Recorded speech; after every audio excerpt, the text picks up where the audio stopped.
Les lanternes dorées scintillaient dans le jardin de la villa Beaumont, créant une atmosphère de conte de fées qui contrastait cruellement avec la réalité de cette soirée. Manon observait la scène depuis sa voiture garée de l'autre côté de la rue, les mains crispées sur le volant de sa BMW.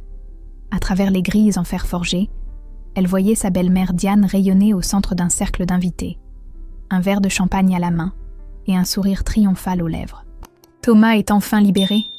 s'exclamait Diane, sa voix portant dans l'air tiède de cette soirée de juin. « Mon fils peut maintenant épouser quelqu'un de son niveau social. » Les rires cristallins des invités résonnaient comme des gifles aux oreilles de Manon. Elle reconnaissait ces visages, ces gens qui l'avaient côtoyé pendant 3 ans, qui avaient mangé à sa table, qui l'avaient embrassé sur les joues avec de faux sourires. Aujourd'hui, il célébrait ouvertement son départ comme si elle n'avait jamais existé. Un homme en costume clair leva son verre. À la liberté de Thomas, plus jamais il n'aura à supporter cette petite employée sans ambition. Imaginez, elle pensait vraiment avoir sa place dans notre famille, ajouta une femme en robe de soie, provoquant une nouvelle vague d'hilarité. Heureusement qu'elle n'aura rien dans le divorce. Philippe n'a jamais rien mis à son nom, Dieu merci. Manon ferma les yeux un instant, laissant la douleur la traverser une dernière fois.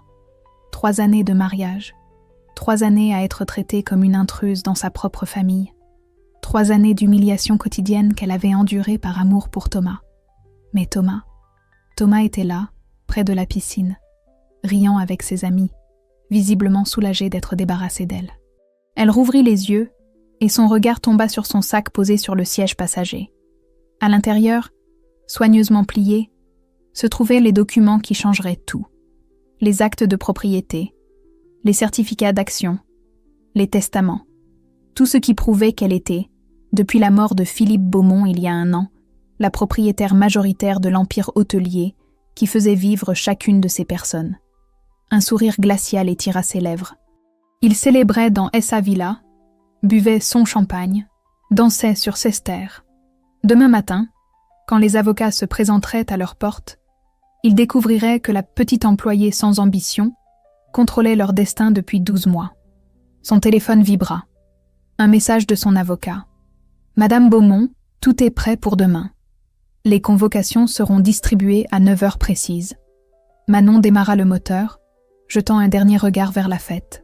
Diane venait d'allumer les bougies d'un énorme gâteau sur lequel était écrit « Bon débarras Manon » en lettres dorées. L'assemblée applaudissait, Thomas souriait béatement. « Profitez bien de cette dernière soirée dans ma maison » murmura-t-elle en s'éloignant dans la nuit. « Demain, vous comprendrez qui était vraiment la petite employée. » Alors qu'elle roulait vers son appartement temporaire, Manon sentait son cœur battre différemment. Plus de peur, plus de tristesse. Juste une détermination froide comme l'acier. Philippe lui avait fait confiance. Il avait vu en elle ce que sa propre famille n'avait jamais voulu voir. Et maintenant, il était temps de leur montrer de quoi était capable la femme qu'ils avaient si cruellement sous-estimée. Demain, les masques tomberaient enfin. 3 ans plus tôt, un jeudi matin de printemps, Manon franchissait pour la première fois les portes dorées de l'hôtel Beaumont Palace. Elle venait d'épouser Thomas et découvrait enfin l'empire familial dont son mari parlait si peu. Dans le hall de marbre blanc, sous le lustre de cristal qui avait vu défiler les plus grands noms de Paris, elle se sentait petite dans son tailleur modeste acheté en solde. « Papa, je te présente Manon », avait dit Thomas avec une nonchalance qui cachait mal sa gêne. Philippe Beaumont s'était levé de son fauteuil en cuir derrière l'immense bureau d'acajou. À 68 ans, cet homme aux cheveux argentés et aux yeux bleus perçants imposait naturellement le respect. Mais quand il avait pris les mains de Manon dans les siennes, son regard s'était adouci d'une tendresse inattendue. « Bienvenue dans la famille, ma fille. » Ces mots, prononcés avec une sincérité que Thomas n'avait jamais manifestée, avaient réchauffé le cœur de Manon plus que tous les « je t'aime » de son mari. Au fil des mois, Philippe s'était pris d'affection pour cette belle fille si différente de sa propre famille. Alors que Diane ne parlait que de soirées mondaines et que Thomas passait ses journées au golf, Manon posait des questions pertinentes sur la gestion hôtelière. Elle s'intéressait aux nouveaux projets, proposait des améliorations pour l'accueil client, suggérait des innovations que Philippe trouvait brillantes. « Tu as l'œil », lui avait-il confié un soir, alors qu'ils révisaient ensemble les plans de rénovation du Beaumont Riviera. « Tu comprends ce métier mieux que mon propre fils. » Diane avait rapidement perçu cette complicité naissante avec un mélange de jalousie et d'agacement.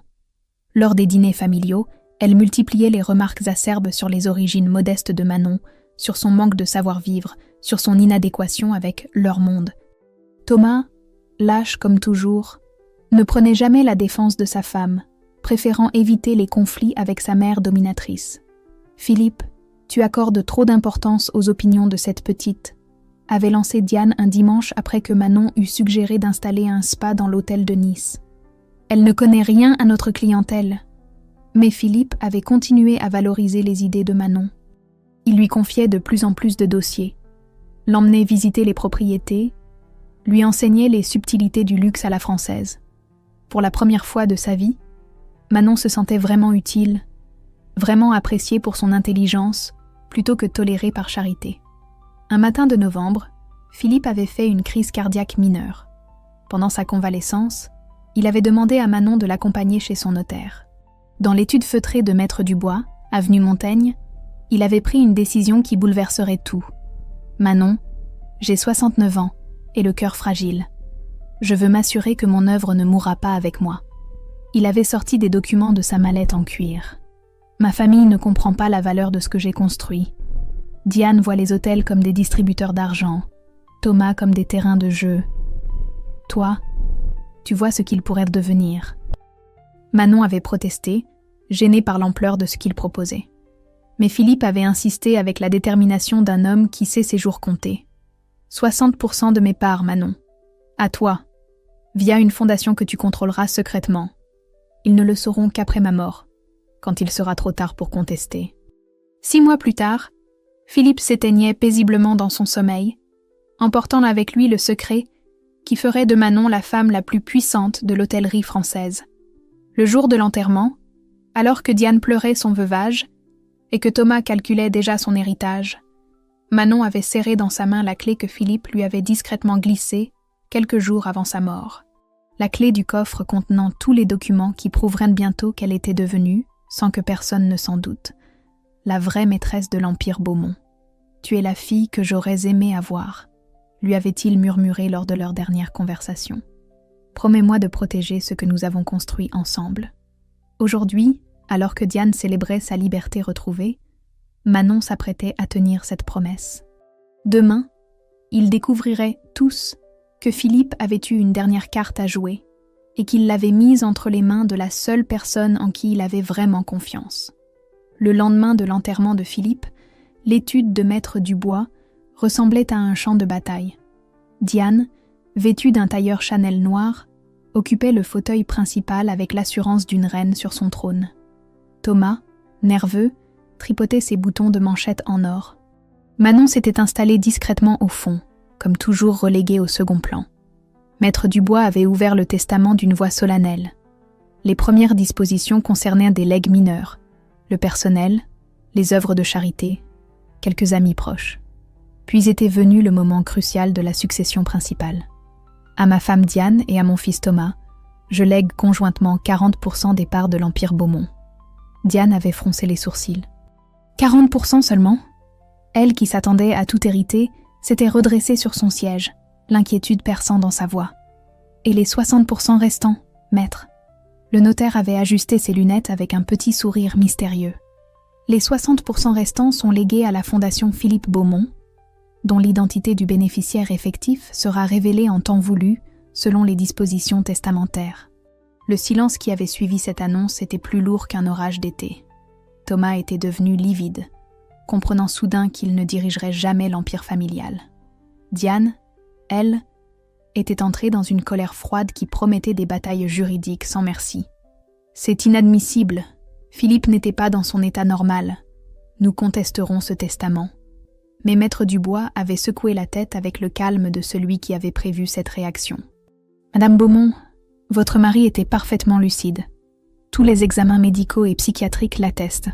Ce testament est inattaquable. » Pendant les mois qui avaient suivi, Diane et Thomas avaient engagé les meilleurs avocats de Paris pour tenter de faire annuler ces dispositions. En vain. Philippe avait tout prévu, chaque détail blindé juridiquement. La mystérieuse fondation existait bel et bien, enregistrée aux Bahamas avec des statuts impénétrables. Ce que ni Diane ni Thomas ne savaient, c'est que Manon assistait à toutes leurs manœuvres depuis l'ombre. Chaque jeudi matin, elle se rendait discrètement dans un petit bureau anonyme de la rue Saint-Honoré, où Maître Dubois lui faisait le point sur les tentatives de contestation. Chaque jeudi, elle apprenait un peu plus l'étendue de son nouveau pouvoir. « Vous contrôlez tout, madame », lui avait expliqué le notaire lors de leur 3e rendez-vous. Les hôtels, les restaurants, les spas, même la villa familiale appartient désormais à la fondation. Officiellement, Diane et Thomas dirigent encore l'entreprise, mais chaque décision importante doit être validée par vous. Manon avait découvert avec stupéfaction qu'elle possédait un empire évalué à plus de 200 millions d'euros. Philippe lui avait légué bien plus qu'une entreprise, un pouvoir absolu sur ceux qui l'avaient humilié. Les premiers mois, elle s'était contentée d'observer. Diane tentait de diriger l'empire comme un royaume personnel, multipliant les dépenses somptuaires et les décisions catastrophiques. Thomas, lui, se comportait en prince héritier, dilapidant l'argent de l'entreprise en voitures de sport et voyages de luxe. Manon avait commencé par de petites interventions. Un refus discret pour l'achat d'un yacht de 15 millions. Un veto silencieux pour la rénovation inutile du bureau de Diane. Des blocages budgétaires que la famille attribuait aux nouvelles restrictions imposées par la mystérieuse fondation. Ces gens sont impossibles, s'emportait régulièrement Diane lors des dîners familiaux. Ils bloquent tous nos projets. Philippe nous a trahis en léguant nos affaires à des inconnus. Manon acquiesçait silencieusement, jouant parfaitement son rôle de belle-fille compatissante. Parfois, elle se permettait même de suggérer innocemment. Peut-être pourriez-vous négocier avec eux, leur expliquer vos besoins. L'ironie de la situation la délectait. Il la supplia souvent d'intercéder en leur faveur, persuadée qu'en tant que veuve du fondateur, elle pourrait avoir une influence sur les mystérieux propriétaires. « Manon, tu pourrais peut-être user de ton statut de belle-fille pour les convaincre ?» lui avait demandé Thomas la semaine précédente, désespéré de voir ses demandes de financement refusées. Elle avait promis d'essayer, savourant secrètement ce moment où son mari lui demandait de l'aide pour récupérer son propre argent. Mais aujourd'hui, après la fête de son divorce, Manon savait que le temps de la discrétion était révolu. Demain matin, Diane et Thomas recevraient la visite de Maître Dubois, qui leur révélerait enfin l'identité de leur mystérieuse propriétaire. Demain, ils découvriraient que la petite employée qu'ils avaient chassée était en réalité leur patronne depuis 1 an. Et Manon avait hâte de voir leur visage quand la vérité éclaterait enfin. Le matin suivant la fête, Manon se réveilla dans son petit appartement avec une sensation étrange de liberté. Plus de masque à porter, plus de sourire forcé, plus de silence humiliant. Aujourd'hui marquait le début de sa vraie vie. À 9 heures précises, son téléphone sonna. Maître Dubois, ponctuel comme toujours. « C'est fait, madame. Les convocations ont été remises en main propre. Madame Diane et monsieur Thomas vous attendent dans le bureau de feu votre beau-père à 14 heures. » Manon raccrocha en souriant. Elle imagina parfaitement la scène. Diane découvrant la convocation officielle. Thomas paniquant, en réalisant que leur nouveau propriétaire réclamait enfin une rencontre. Ils avaient passé 1 an à critiquer ces mystérieux investisseurs. Et maintenant, ils allaient enfin découvrir leur visage. En attendant l'heure fatidique, Manon décida de s'offrir un petit plaisir. Elle appela la réception du Beaumont Palace. « Bonjour, ici Manon Beaumont. Je souhaiterais annuler la réservation de la suite présidentielle au nom de Madame Diane Beaumont pour ce week-end. » « Bien, madame. Puis-je connaître le motif ? » Restrictions budgétaires imposées par la direction générale. Ce petit mensonge lui procura une satisfaction délicieuse. Diane avait prévu d'emmener ses amis du bridge passer un week-end de luxe aux frais de l'entreprise. Elle allait avoir une belle surprise. À midi, nouveau coup de téléphone, cette fois à la concession Mercedes. « Bonjour, je vous appelle concernant la commande de monsieur Thomas Beaumont. La direction souhaite annuler l'achat de la nouvelle AMG. Merci de votre compréhension. » Manon savait que Thomas attendait cette voiture depuis des mois, s'en vantant déjà auprès de ses amis golfeurs. La déception serait à la hauteur de son arrogance. L'après-midi arriva enfin. Manon se dirigea vers l'hôtel Beaumont Palace, son cœur battant d'une anticipation délicieuse. Dans le hall qu'elle connaissait si bien, elle croisa Jacques, le concierge qui l'avait toujours traité avec respect. Madame Manon, quelle joie de vous revoir. Vous nous avez manqué. » Ces mots simples lui réchauffèrent le cœur. Au moins, certaines personnes avaient su reconnaître sa valeur. Elle monta au dernier étage, vers le bureau directorial. Devant la porte en acajou massif, elle prit une profonde inspiration. De l'autre côté, elle entendait les voix tendues de Diane et Thomas. « Je ne comprends pas pourquoi ils veulent vous rencontrer maintenant, » murmurait Thomas. « Tu crois qu'ils vont nous virer ? » « Tais-toi, » sifflait Diane. « Nous sommes les Beaumont. Personne n'ose nous chasser de notre propre entreprise. » Manon frappa 3 coups et entra sans attendre de réponse. Le silence qui accueillit son apparition fut assourdissant. Diane, installée dans le fauteuil de Philippe, comme si c'était un trône, la regarda avec un mélange de surprise et d'agacement. « Qu'est-ce que tu fais là ? Tu n'as plus rien à faire ici !» Manon s'avança calmement vers le bureau, sortit une chemise de documents de son sac et la posa délicatement sur le cuir vert. « Au contraire, Diane, j'ai tout à faire ici. » Thomas fronça les sourcils, perturbé par l'assurance nouvelle de son ex-femme. « De quoi tu parles ? Nous attendons les vrais propriétaires. » Manon s'installa dans le fauteuil face au bureau, celui qu'elle occupait autrefois quand Philippe lui expliquait les subtilités de la gestion hôtelière. Son calme contrastait avec la nervosité palpable de ses interlocuteurs. « Les vrais propriétaires ?» répéta-t-elle avec un sourire énigmatique. « Thomas, je pense qu'il est temps que tu rencontres enfin ta patronne. » Elle ouvrit la chemise et en sortit le premier document, l'acte de constitution de la Fondation Philippe Beaumont. Puis le second, sa nomination comme administratrice unique. Enfin le troisième, la répartition des parts qui faisait d'elle la propriétaire de 60% de l'Empire. « Surprise, » dit-elle simplement. Diane se leva si brusquement que son fauteuil bascula. Ses mains tremblaient, en saisissant les documents, ses yeux parcourant les lignes avec une incrédulité grandissante. « C'est impossible. Philippe n'aurait jamais. » « Toi ?» Thomas, livide, regardait alternativement les papiers, et Manon comme si elle venait de se transformer en créature fantastique. « Tu veux dire que, depuis 1 an, c'était toi qui bloquait vos dépenses excessives, qui refusait vos projets irréfléchis, qui vous empêchait de dilapider l'héritage de Philippe ?» Manon hocha la tête avec satisfaction. « Exactement. » La vérité frappa Diane comme une gifle. La petite belle-fille qu'elle avait humiliée, chassée, méprisée, était en réalité sa patronne depuis 12 mois. Et maintenant, cette patronne venait réclamer ses comptes. 3 semaines après la révélation explosive, Manon dirigeait enfin ouvertement l'Empire Beaumont depuis le bureau de Philippe.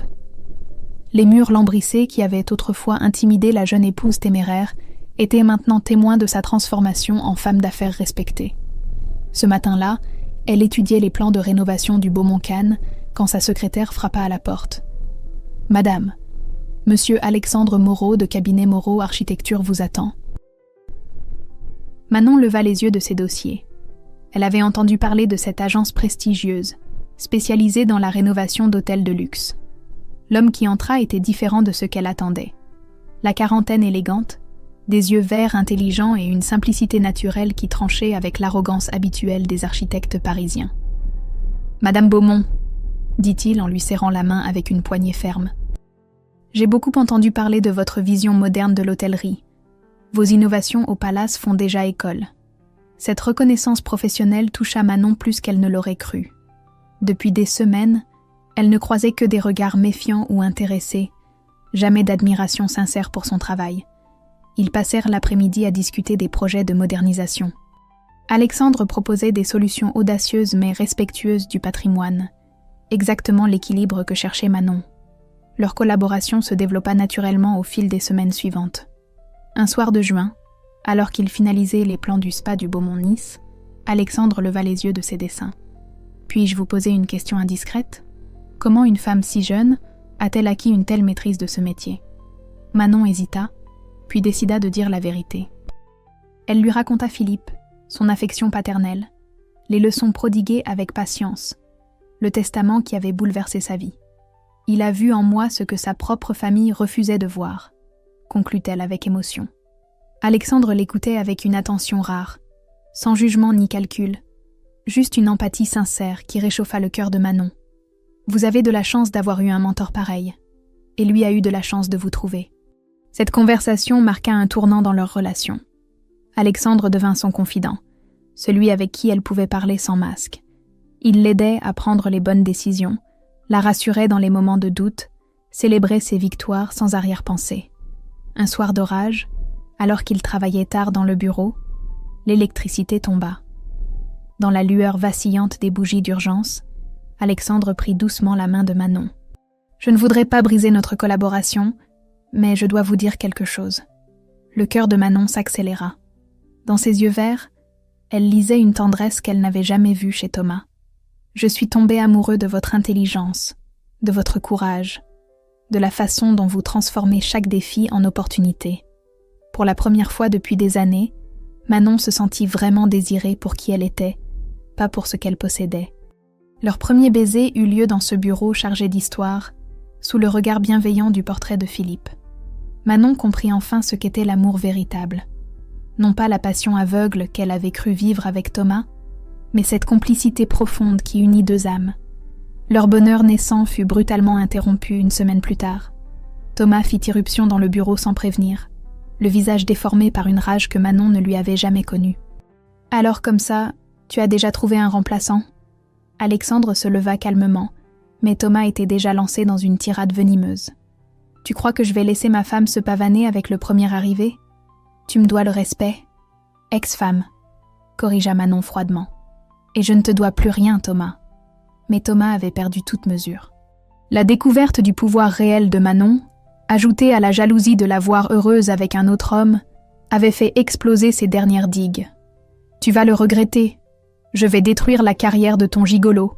Plus aucun hôtel de luxe ne voudra de lui quand j'aurai fini. » Alexandre esquissa un sourire ironique qui ne fit qu'attiser la fureur de Thomas.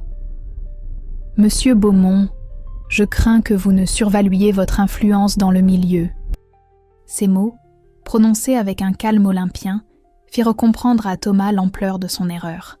Il venait de menacer l'homme aimé par la femme qui contrôlait désormais son avenir. Et cette femme n'était plus la petite épouse soumise qu'il avait connue. Le lendemain de la confrontation avec Thomas, Manon convoqua une réunion familiale extraordinaire. L'heure était venue de clarifier définitivement les règles du jeu.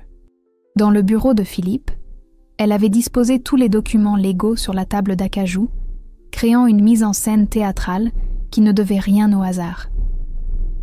Diane arriva la première, arborant un tailleur rouge écarlate qui semblait défier le monde entier. Malgré les révélations des dernières semaines, elle gardait cette prestance hautaine qui l'avait toujours caractérisée. Thomas la suivit, visiblement nerveux, évitant soigneusement le regard de son ex-femme.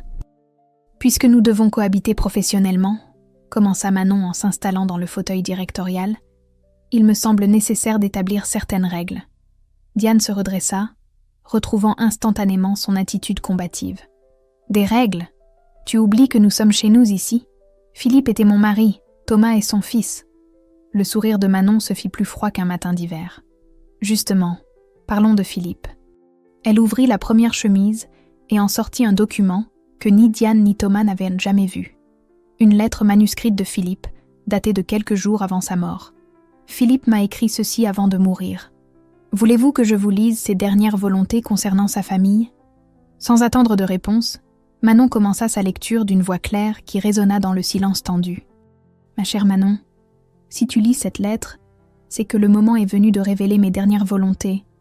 J'ai observé ma famille pendant des années, et j'ai compris que ni ma femme ni mon fils ne comprennent la valeur du travail et du respect. » Diane se crispa, ses mains agrippant les accoudoirs de son fauteuil.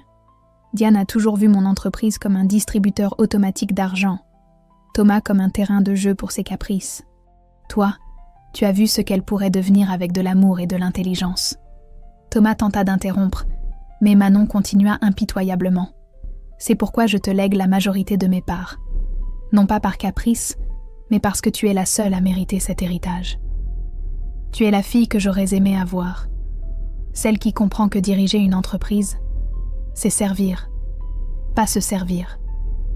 Le silence qui suivit était assourdissant. Diane avait perdu toute couleur, réalisant enfin que Philippe l'avait jugée et trouvée indigne. Thomas fixait le sol, incapable d'affronter cette vérité brutale. Manon referma la lettre et la rangea soigneusement. Maintenant que les choses sont claires, voici mes décisions. Diane, vous continuerez à travailler ici, mais comme responsable des relations publiques, sous ma supervision directe. Thomas, vous dirigerez l'hôtel de Cannes, également sous contrôle strict. Diane explosa, sa façade aristocratique s'effritant d'un coup. Tu n'as pas le droit. Nous ne sommes pas tes employés. Manon se leva lentement, dominant la pièce de toute sa hauteur. Détrompez-vous. Vous êtes exactement mes employés. Et si mes conditions ne vous conviennent pas, la porte est là. Elle ouvrit un autre dossier, révélant les contrats de travail qu'elle avait fait préparer. Salaire correct, responsabilité définie, objectif clair. Philippe voulait que vous restiez dans l'entreprise familiale, mais comme contributeur, pas comme parasite. Thomas releva enfin la tête, une lueur de défi dans les yeux. Et si nous refusons? Le sourire de Manon devint franchement dangereux. Alors vous quittez l'entreprise immédiatement, sans indemnité, et vous rendez les clés de la villa qui appartient à la fondation. Vous avez 24 heures pour décider. L'ultimatum claqua dans l'air comme un coup de fouet. Diane et Thomas comprenaient enfin qu'ils n'avaient plus aucun pouvoir de négociation. La petite belle-fille qu'ils avaient humiliée tenait désormais leur avenir entre ses mains. Une dernière chose, ajouta Manon, en se dirigeant vers la porte. Si l'un de vous s'avise de nuire à Alexandre ou à quiconque travaille avec moi, les conséquences seront immédiates et définitives. Ai-je été suffisamment claire? Dans le silence pesant qui accueillit sa question, Manon sut que le message était passé. Elle quitta le bureau, laissant derrière elle 2 personnes qui découvraient enfin le vrai prix de leurs années d'arrogance. Le règne de Manon Beaumont venait officiellement de commencer. Les 24 heures d'ultimatum s'écoulèrent dans un silence pesant.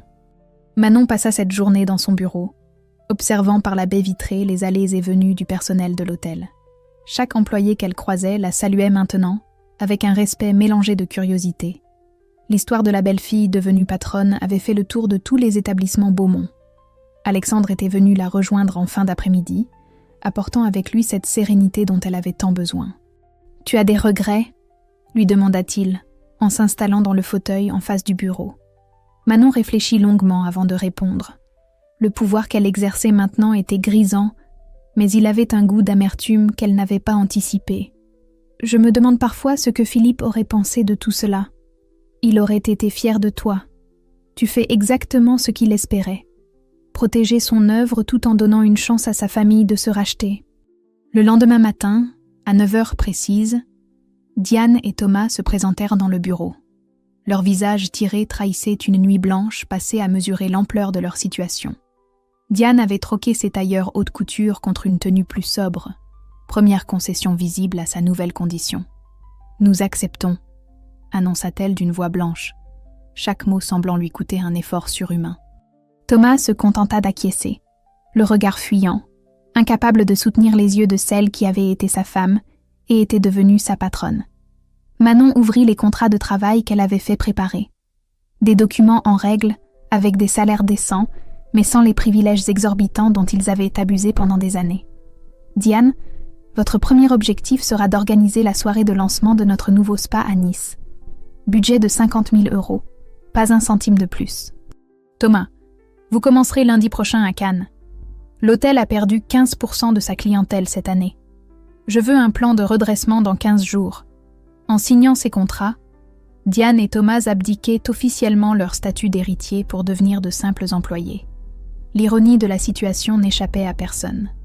La femme qu'ils avaient traitée en intruse dirigeait maintenant leur destinée.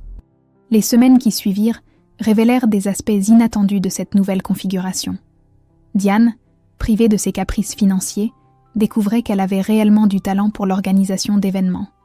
Sans la pression de maintenir un train de vie extravagant, elle retrouvait une créativité qu'elle avait oubliée. Thomas, contraint de travailler pour la première fois de sa vie, apprenait péniblement les réalités du terrain. Manon recevait chaque semaine des rapports détaillés sur ses progrès. D'abord catastrophiques, puis progressivement moins désastreux. Un matin de septembre, Manon reçut un appel inattendu de Diane. « Manon, j'aimerais te parler, en privé. » Elles se retrouvèrent dans le petit salon de thé de l'hôtel, lieu neutre où elles avaient autrefois partagé quelques moments de paix relatifs. Diane semblait avoir vieilli de 10 ans en quelques mois, mais son regard avait perdu cette dureté hautaine qui la caractérisait. « Je voulais te présenter mes excuses, » dit-elle simplement, « pour tout, pour la façon dont je t'ai traité, pour les humiliations, pour cette fête immonde. » Manon observa cette femme qui avait été son bourreau pendant 3 ans. Les excuses sonnaient sincères, teintées d'une humilité nouvelle. « Philippe avait raison, » continua Diane. « J'ai toujours vu l'entreprise comme un moyen de financer mes caprices. Je n'ai jamais compris qu'il fallait la servir pour qu'elle nous serve. Tu l'as compris, toi. » Ces mots, Manon les avait attendus pendant des années. Maintenant qu'ils étaient prononcés, elle réalisait qu'ils ne lui procuraient pas la satisfaction escomptée. La vengeance parfaite avait un goût de cendre. « Diane, le passé est le passé. Ce qui compte maintenant, c'est l'avenir. » En quittant le salon de thé, Manon comprit que sa victoire était complète, mais qu'elle devrait maintenant apprendre à vivre avec les conséquences de son triomphe. Être dans son bon droit ne rendait pas toujours les choses plus simples. Ce soir-là, dans les bras d'Alexandre, elle murmura les mots qui résumaient parfaitement son état d'esprit. « J'ai gagné, mais je ne sais pas encore si j'ai choisi la bonne bataille. » 6 mois après sa prise de pouvoir, Manon contemplait les rapports trimestriels éparpillés sur son bureau. Les chiffres étaient éloquents. L'Empire Beaumont n'avait jamais été aussi prospère. Sous sa direction, chaque hôtel avait retrouvé sa splendeur. Les innovations qu'elle avait impulsées attiraient une clientèle internationale. Et même les employés semblaient plus épanouis. Pourtant, quelque chose la tracassait. Cette réussite professionnelle incontestable s'accompagnait d'une solitude qu'elle n'avait pas anticipée. Être craintée plutôt qu'aimée, respectée plutôt que comprise, dirigeait vers un isolement qu'elle découvrait chaque jour davantage. Alexandre la rejoignit pour le déjeuner, comme chaque vendredi depuis 2 mois. Il était devenu bien plus qu'un amoureux, un conseiller, un confident, celui qui osait encore la contredire quand nécessaire. « Tu as l'air préoccupé », observa-t-il en s'installant dans le canapé de cuir du bureau. « Je pense à Philippe, à ce qu'il aurait voulu vraiment. » Elle lui montra une photo encadrée sur son bureau. Philippe entouré de toute sa famille lors du dernier Noël qu'ils avaient repassé ensemble. Malgré leurs défauts, Diane et Thomas souriaient sincèrement, et Philippe rayonnait de bonheur patriarcal. Il aimait sa famille, malgré tout. Sa lettre était dure, mais elle venait d'un homme blessé, pas d'un homme vindicatif. Alexandre acquiesça, comprenant où elle voulait en venir. « Tu penses que ta justice est allée trop loin ? » « Non, elle était nécessaire. Mais peut-être que le moment est venu de montrer que la vraie force, c'est savoir quand arrêter de frapper. » Cette conversation marqua un tournant dans la réflexion de Manon. Les jours suivants, elle observa différemment Diane et Thomas. Sa belle-mère avait organisé avec brio la soirée de lancement du spa niçois, dépassant même les espérances en termes de couverture médiatique. Thomas, lui, commençait à montrer des signes encourageants à Cannes. Son rapport mensuel révélait une amélioration notable de la satisfaction client. Un matin d'octobre, Manon prit une décision qui surprit tout le monde, elle la première. Elle convoqua Diane et Thomas pour une réunion exceptionnelle, mais cette fois dans le salon privé de la villa familiale, pas dans le bureau directorial. « Je vous ai demandé de venir ici parce que cette maison était celle de Philippe, et qu'il est temps d'honorer sa mémoire autrement que par la punition. » Diane et Thomas échangèrent un regard perplexe, ne sachant à quoi s'attendre. « Vos performances de ces derniers mois montrent que vous avez compris la leçon. Diane, votre travail sur les événements est remarquable. Thomas, tes progrès à Cannes sont encourageants. » Elle marqua une pause, mesurant ses mots avec soin. « Philippe vous aimait. Il était déçu, blessé, mais il vous aimait. En tant que gardienne de son héritage, je pense qu'il est temps de vous offrir une seconde chance véritable. » Elle sortit de sa mallette 2 nouveaux contrats. « Diane, je vous propose de devenir directrice générale des événements pour tous nos établissements. Thomas, si tes résultats continuaient de s'améliorer, tu pourrais diriger l'ensemble de nos hôtels de la Côte d'Azur d'ici 1 an. » Le silence qui suivit était chargé d'incrédulité. Diane, pour la première fois depuis des mois, eut les larmes aux yeux. « Pourquoi ?» murmura-t-elle. « Après tout ce que nous t'avons fait subir ?» Manon sourit, retrouvant pour la première fois depuis longtemps une sérénité qu'elle avait cru à jamais perdue. « Parce que Philippe m'a appris que diriger, ce n'est pas dominer. » c'est révéler le meilleur chez les autres. Vous avez du talent, vous l'avez prouvé. Il serait stupide de ma part de gâcher ses compétences par rancune. Thomas releva la tête, son regard exprimant une reconnaissance qu'elle ne lui avait jamais vue. Tu nous donnes plus que nous ne méritions.